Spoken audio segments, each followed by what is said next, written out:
Hey guys, Miss Miranda here. So today's lesson is all about quadrilaterals. Quadrilaterals are shapes that have 4 sides and 4 angles. So this is all about lesson 11.3 in the Go Math book. All right, so let's take a look at this Venn diagram that you were given in the Go Math book. So this Venn diagram, the whole point of this is to show how quadrilaterals can be classified as sometimes as each other. All right, so just because this shape here looks like a square to you and you've always learned that this is a square, doesn't mean that that's the only name that shape can be given. Okay, we're going to learn today that the square can be classified as other quadrilaterals as well, as long as it meets certain criteria, which we'll get into a little bit later on.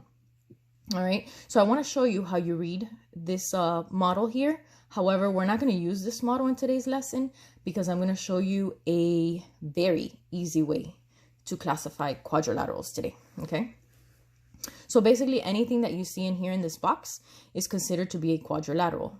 You have these 2 shapes floating around here. Those 2 shapes are quadrilaterals. Why? Well, they have 4 sides and they have 4 angles, right?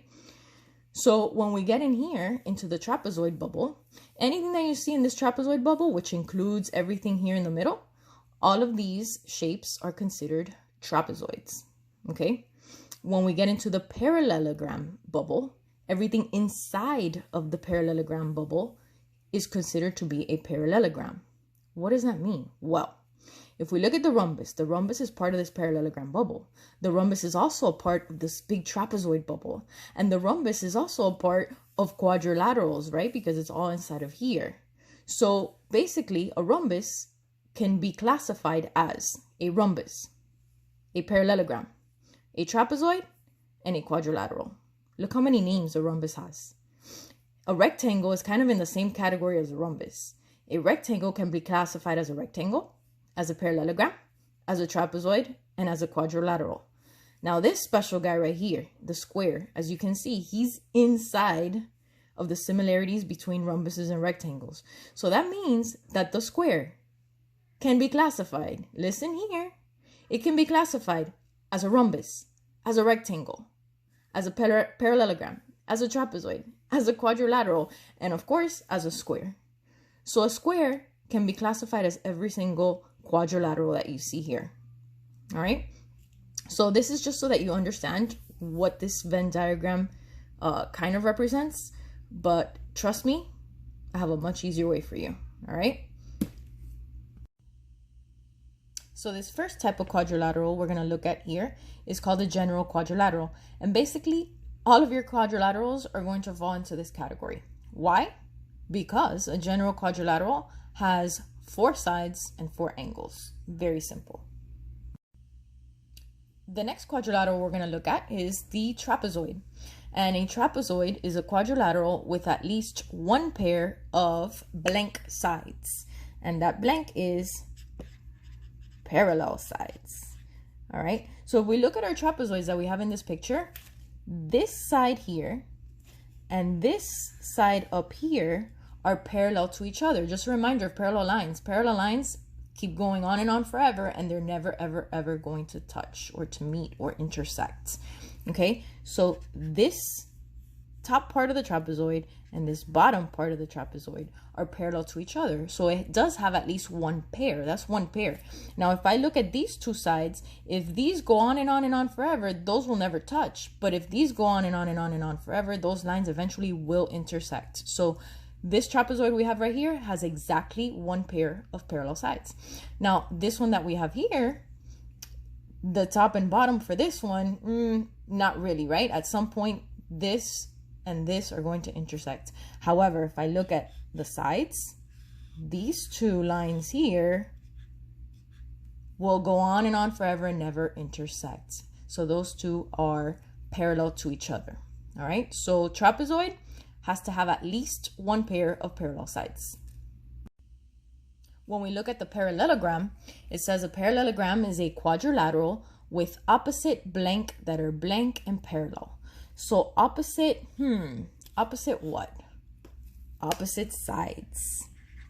So right sides here. So opposite sides that are blank and parallel. If I look at the opposite sides, they look like they are equal, right? Or congruent.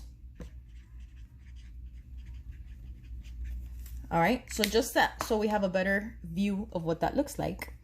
This side and this side are equal in length, and they're also parallel to each other. So I'm gonna go ahead and make my little notches to show that those sides are parallel to each other.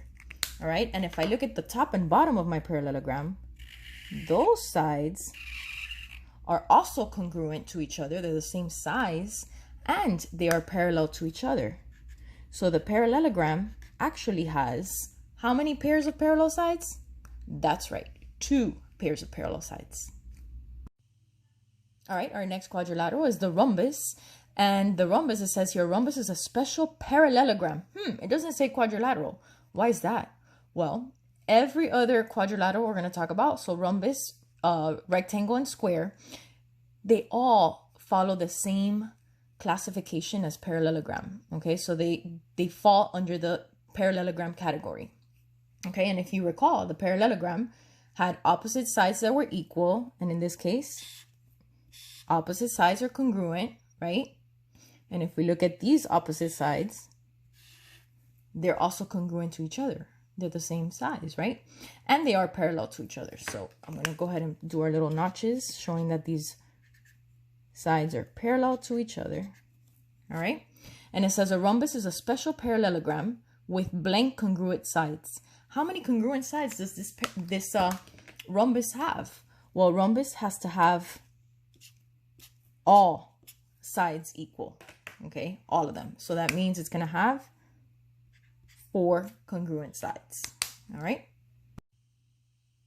Next, we have our rectangle, and it says a rectangle is a special parallelogram, again, because it has to follow all the classifications of a parallelogram with blank right angles and 2 pairs of parallel sides. So I'm going to look for my parallel sides first. So I have opposite sides parallel. Remember, that means that it's a parallelogram, right? And if I look at these two, those two are also parallel to each other. All right. It has to have opposite sides that are equal. This side is equal to this side, and the top part is also equivalent to the bottom.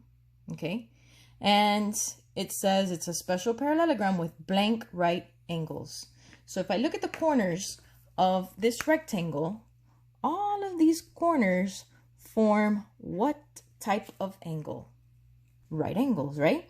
And I have 1, 2, 3, 4. So 4 right angles in order to be classified as a rectangle. In order to be considered a square, a quadrilateral has to follow every rule that we have talked about so far. Every single one. So a square is a special parallelogram with blank congruent sides. If I look at this square and look at all the sides, they're all what? Equal, right? Or congruent. So all of my sides are equal. So it has to have 4 congruent sides and blank right angles. How many right angles does a square have? Very good. It has 4. And of course, the square follows all the other rules for all the other quadrilaterals, where opposite sides are equal, right? Opposite sides are parallel to each other. These 2 sides are parallel to each other, and so is the top and the bottom. So a square is actually every single type of quadrilateral. So today in the classwork, if you see a square, it can be classified as all of them. A square is a rhombus, it's a rectangle, it's a parallelogram, it's a trapezoid, it's a quadrilateral. And of course, don't forget to write that it's a square.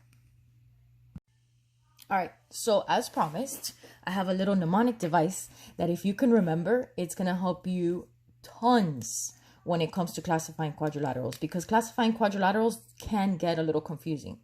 All right, so I need you to remember this. Queen, Terry, picks, red, raspberries, Saturday.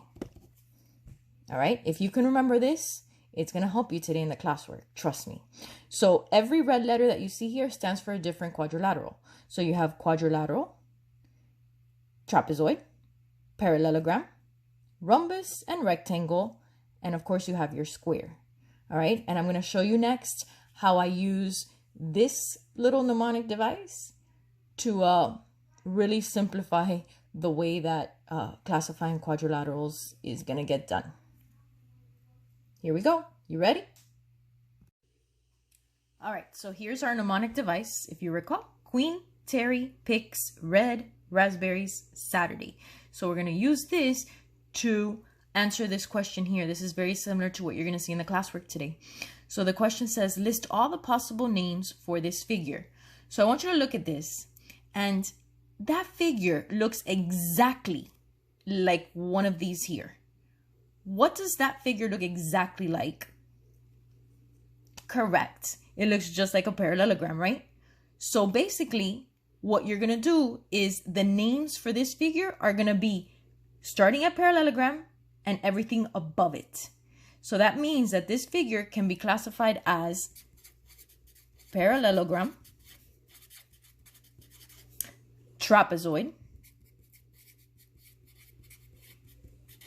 and of course, quadrilateral. All right, so that's how you're going to use this little cheat sheet, if you want to call it, to be able to assist you in completing your classwork today. So again, this looked just like a parallelogram, so we're going to call it that and everything above it. Okay, parallelogram, trapezoid, quadrilateral, because it follows all of the classifications for each of those figures. Let's try another one. How about if we have this quadrilateral right here? List all the possible names for this figure. So if I look at this one, all the sides seem to be congruent. That looks exactly like one of these quadrilaterals here. Which one is it? If you said rhombus, you're correct. All the sides are equivalent. So we're going to call it rhombus and everything on top. All right. So this is going to be classified as rhombus, parallelogram, trapezoid, and quadrilateral. You see how simple it is when you have this little sheet here?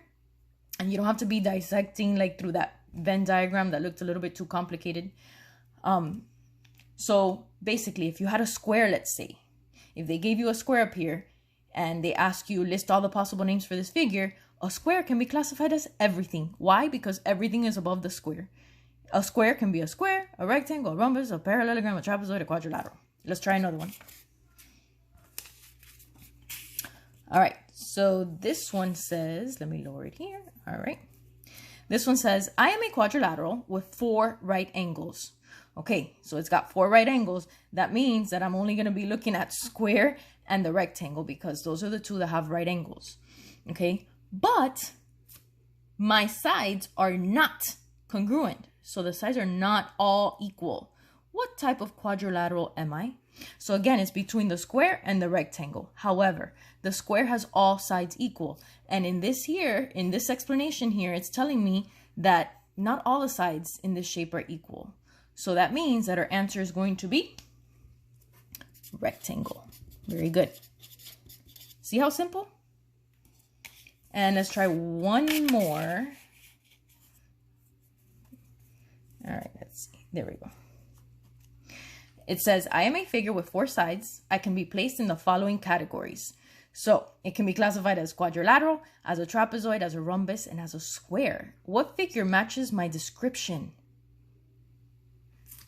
So this here is a very good hint because the only figure that can be a square is what? Yep, a square. So that means that if it's these 4 quadrilaterals here, quadrilateral, a trapezoid, a rhombus, and a square, the shape, guys, has to be a square. So there's your answer for that one. You see how simple? All right, so remember today, if they give you a picture of, let's say, something that looks exactly like a trapezoid, and they tell you list all the ways that you can classify this figure, you're going to write trapezoid and whatever's on top. So you're going to write trapezoid and quadrilateral. If they give you, let's say, a rectangle, okay, it looks just like a rectangle, so you're going to call it rectangle and everything on top. you are not going to call it a rhombus because rhombus is not on top of rectangle. Okay, they're like in an equal place. So you're going to call it rectangle, parallelogram, trapezoid, quadrilateral. All right, I hope this makes sense. And I can't wait to see how you're doing your classwork today. Use this trick. Remember, Queen Terry picks red raspberries Saturday. Hope this helps. Toodaloo.